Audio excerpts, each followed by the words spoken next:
मेलों का बहुत बड़ा योगदान रहता है संस्कृति को बचाने के लिए, सभ्यता को बचाने के लिए और समाज की अखंड एकता को अक्षुण्ण रखने के लिए मेलों की बहुत बड़ी भूमिका होती है। और फागुन का मेला गुरु महाराज जाम्बू जी के समय से ही लगता आ रहा है और उसके बाद में आसोज का मेला श्री वीलो जी महाराज ने प्रारंभ किया। तब से लेकर के आज पर्यंत हमारे बीच में कई बार मुख्यमंत्री महोदय आए, दूसरे अतिथि गण पधारे, लेकिन पहली बार ऐसा मौका है जब भारत के महामहिम उपराष्ट्रपति महोदय हमारे बीच में पधार रहे हैं। ये हम सभी के लिए गर्व की बात है, सौभाग्य की बात है। गुरु महाराज जाम्बू जी ने अपनी वाणी में फरमाया कि यदि हमें आगे बढ़ना है और जीवन में उत्तम लक्ष्य को प्राप्त करना है तो उसके लिए 3 चीज़ों पर विचार करना जरूरी है।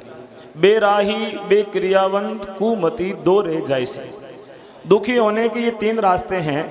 बेराही, जिनका रास्ता ठीक नहीं है, जो गलत रास्ते को चुनेंगे। यदि आपको नोखा जाना है तो आपको नोखा वाला रास्ता चुनना पड़ेगा। यदि आपने इधर काकड़ा की तरफ मुंह कर लिया तो नोखा कभी नहीं पहुंचोगे।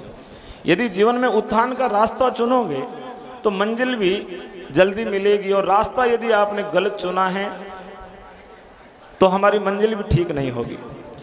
तो गुरु महाराज जाम्बू जी ने सतपंथ बताया, 29 नियमों की आचार संहिता देते हुए मुक्ति का मार्ग बताया कि जब तक जियोगे, जहाँ जीवन की विधि जानी, जीव तड़ा कुछ लाहो वैसी मुआन आवत हानि। जब तक हम लोग जिएंगे, सुखपूर्वक जिएंगे और आखिर में हमें परम गति की प्राप्ति होगी। तो सतपंथ पे चलना गुरु महाराज जाम्बू जी ने सिखाया। तो सदमार्ग के पथिक बनो, अच्छा रास्ता चुनो, अच्छी मंजिल की ओर अच्छा लक्ष्य लेकर के सदमार्ग की ओर आगे बढ़ना पहली जरूरत है।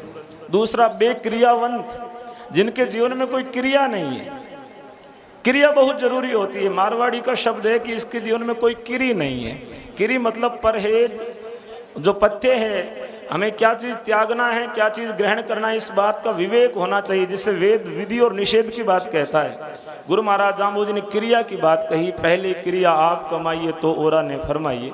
तो क्रिया जिसके जीवन की उत्तम है, जो कर्म ठीक कर रहा है, जीवन में संयम बनाए रख रहा है, वो व्यक्ति भी आगे बढ़ेगा। उसकी गति धीमे हो सकती है लेकिन मंजिल तक अवश्य पहुंचेगा। और तीसरी बात कही, कुमति। यदि हमारी मति, हमारी बुद्धि, हमारा अंतःकरण ठीक नहीं है, कोई भी भले काम के लिए, भली मंजिल के लिए विचार सबसे पहले हमारे अंतःकरण में आते हैं, मन में आते हैं। और हमारा मति, हमारा मन ठीक होना चाहिए।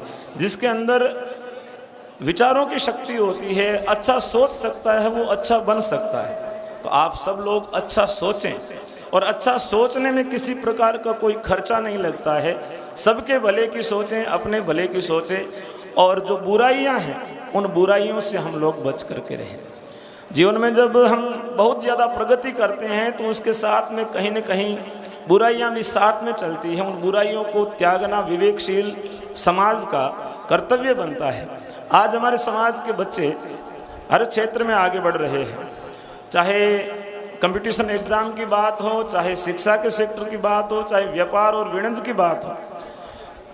हमारे राजस्थान और इनसे बाहर निकल करके दूसरे प्रदेशों में हम लोग गए, प्रदेशों से फिर हम लोगों ने विश्व की यात्रा की, और आज विश्व के कई देशों में हम लोगों के जो समाज के प्रतिनिधि है वो काम कर रहे हैं। अपने काम से, अपनी प्रतिभा से समाज की गौरव की पताका को ऊपर कर रहे हैं।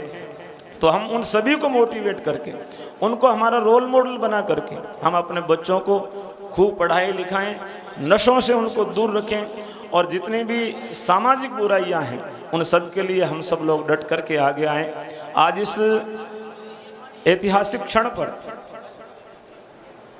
मैं आप सब लोगों को बधाई देना चाहता हूं, शुभकामनाएं देना चाहता हूं, और साथ ही साथ महासभा के बहुत ही ऊर्जावान हमारे राष्ट्रीय अध्यक्ष श्री देवेंद्र जी बूढ़िया साहब, जिन्होंने अध्यक्ष बनने के बाद में दिन रात एक करके बहुत सारे विकास के कार्य कराए हैं। समाज को कैसे आगे ले जाया जा सकता है, युवा को कैसे आगे बढ़ाया जा सकता है, हमारी जो आस्था और श्रद्धा के केंद्र हैं उनको और कैसे लोगों के लिए सुचारू किया जा सकता है और सुंदर बनाया जा सकता है ताकि अधिक से अधिक लोग आ सकें, उसके लिए दिन रात काम कर रहे हैं।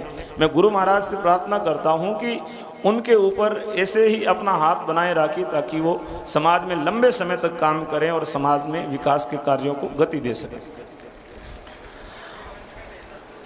बहुत वक्ता शेष हैं, अधिक न कहते हुए केवल इसी बात को कहना चाहूँगा कि आप सब लोग आए हैं तो हमारा आचरण, हमारा व्यवहार, हमारा जो अनुशासन ऐसा होना चाहिए कि हम दूसरों को प्रेरित कर सकें समाज के लिए। दुनिया में जितने महान धर्म हैं उन धर्मों को, महान धर्म को मानने वाले लोगों ने बनाया है। जब हमारे धर्म का जो आइडेंटिफिकेशन है, हमारे धर्म का जो सामूहिक या धार्मिक रूप से जो हमारा चरित्र है वो उज्जवल होगा, तो जैसे जैसलमेर के राजा ने निवेदन किया कि विष्णुइयों को हमारे यहाँ बसाओ ताकि उनसे लोग प्रेरणा लेंगे। आज जो धर्मों को आदर समाज विश्व में मिलता है वो उन धर्म के लोगों की वजह से मिलता है। वो लोग डिसिप्लिन में रहते हैं, वो नियम में रहते हैं। हम लोग गुरु महाराज के नियमों को मानेंगे, उनकी बताई बातों को जीवन में उतारेंगे। हमारे पुरखों ने जो इस धर्म को बचाने में बलिदान दिया है उस परंपरा को अक्षुण्ण रखेंगे, तभी जो है हमारे समाज की गौरव पताका पूरे विश्व में फहराएगी। इन्हीं शब्दों के साथ में अपनी वाणी को विराम। बोलिए गुरु जम्बेश्वर भगवान की।